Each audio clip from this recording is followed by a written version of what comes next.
এখন যে 3055 জন আছে রিমেনিং যে পার্টটা সেই অনুদান আমরা এখনো পাইছি না। স্যারের সাথে কথা হয়েছে যে উনি চেষ্টা করতেছে যে অ্যাজ সুন অ্যাজ পসিবল যাতে আমরা ফাইলটা মানে অ্যাপ্রুভাল হইতে পারি এবং 1-2 দিনের মধ্যে হয়তো পূজার আগে আমরা কোনো একটা গুড নিউজ পাইতে পারি। জাস্ট কয়েকটা দিন অপেক্ষা করার জন্য।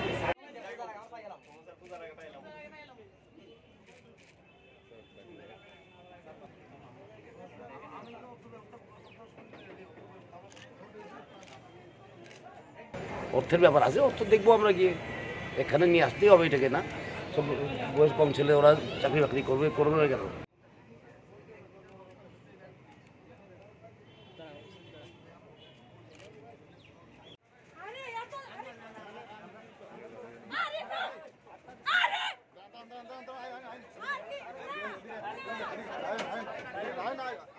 Don't forget to like, share and subscribe to East Mojo. For any queries, put them down in the comments section below and press on the bell icon for notifications.